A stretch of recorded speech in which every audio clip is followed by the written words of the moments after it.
10 साल की ओशर उन इस्राएली परिवारों के सपनों की नुमाइंदगी करती हैं जो अपने मारे गए बच्चों के स्पर्म्स यानी शुक्राणुओं को बचाने के लिए संघर्ष कर रहे हैं। ओशर के पिता कीवन साल 2000 में जब 20 साल के थे तब गजा में एक स्नाइपर ने उन्हें मार डाला। उनकी मौत के 11 साल बाद ओशर का जन्म हुआ था।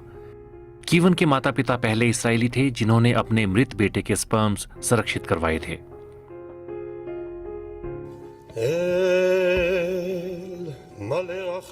अभी इसराइल में मौत के बाद शरीर से स्पर्म्स निकालने से जुड़ी कोई कानूनी प्रक्रिया मौजूद नहीं है, पर हाल में सैनिकों और आम नागरिकों की बढ़ती मृत्यु दर और मरने के बाद स्पर्म्स निकालने का चलन बढ़ने से सांसद इस समस्या का हल ढूंढने के लिए मजबूर हो गए हैं। ये साल इसराइल के इतिहास के सबसे घातक सालों में से एक रहा है। आधिकारिक आंकड़े बताते हैं कि 7 अक्टूबर और उसके बाद छिड़ी जंग में 834 आम नागरिकों समेत करीब 1600 इसराइली मारे गए हैं। 7 अक्टूबर के बाद से करीब 170 सैनिकों और आम लोगों के स्पर्म्स संरक्षित किए गए हैं, यानी मारे गए पुरुषों में से करीब 14% के स्पर्म्स निकालकर संरक्षित किए गए हैं। यह आंकड़ा बीते साल की तुलना में 15 गुना ज्यादा है। किसी के मारे जाने के 72 घंटों के अंदर डॉक्टरों को यह सर्जरी पूरी करनी होती है। टेस्टिकल्स में एक चीरा लगाया जाता है और टिश्यू का एक छोटा सा टुकड़ा लेकर उसे लैब में भेजा जाता है। यहाँ पर इन कोशिकाओं को फ्रीज करके तब तक स्टोर किया जाता है जब तक कि परिवार को स्पर्म्स के इस्तेमाल की अनुमति नहीं मिल जाती। क्योंकि हम युवा और स्वस्थ नौजवानों की बात कर रहे हैं और प्रक्रिया बहुत जल्दी पूरी हो जाती है, तो स्पर्म रिकवरी की संभावनाएं बहुत ज्यादा होती हैं।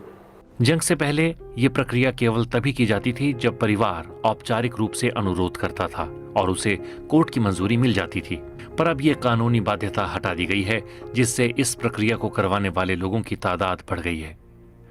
इस्राएली सांसदों ने मौजूदा नियमों को बदलने के लिए एक विधेयक पारित करने की कोशिश की, जिनके तहत परिवारों को अदालत में ये साबित करना पड़ता था कि मृतक बच्चे पैदा करना चाहता था। इस पर कई महीनों तक बहस चलती रही, लेकिन विधेयक पारित करने की कोशिशें अब तक सफल नहीं हो पाई हैं। सांसदों का कहना है कि इसमें यहूदी धार्मिक नेता अड़चन डाल रहे हैं। धार्मिक नेता चाहते हैं कि विधेयक में सैनिकों से पहले से लिखवाकर सहमति लेने का प्रावधान होना चाहिए। अवी के बेटे रीफ अप्रैल 2004 में दक्षिणी गजा पट्टी की एक लड़ाई के दौरान मारे गए थे। उनके पिता उन सभी परिवारों की एक मुखर आवाज हैं जो अपने मृत बच्चों के स्पर्म्स के इस्तेमाल की लड़ाई लड़ रहे हैं।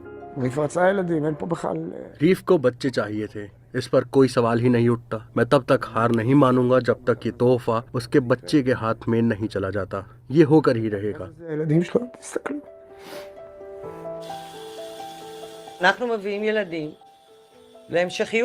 हम अपना वंश आगे बढ़ाने के लिए बच्चे पैदा करते हैं। अगर मैं ऐसा नहीं कर सकती तो मेरा इस दुनिया में आना व्यर्थ है। अपने पिता को जानने वाले बच्चे और स्पर्म बैंक के डोनेशन से जन्मे बच्चे के बीच अंतर होता है। उस बच्चे के पास तस्वीर है, एक परिवार है, दादा दादी चाचा हैं, उसके चचेरे भाई बहन हैं, उसके पास अपने पिता का कुछ है। लेकिन धार्मिक नेताओं की भी अलग अलग राय है।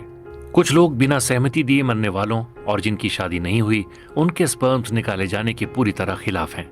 उनका मानना है कि यहूदी कानून के मुताबिक शव को पूरा दफनाया जाना चाहिए, जबकि दूसरे लोग इसे एक संवेदनशील मुद्दा मानते हैं।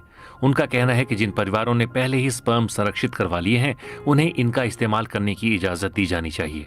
परिवार अभी भी ऐसे कानून की वकालत कर रहे हैं जो उन्हें स्पर्म्स इस्तेमाल करने दे, लेकिन जब तक सांसद किसी समझौते पर नहीं पहुंचते, गम में डूबे परिवारों को अदालत में ये साबित करने की कोशिश में कई साल लग सकते हैं कि मरने वाला शख्स पिता बनना चाहता था।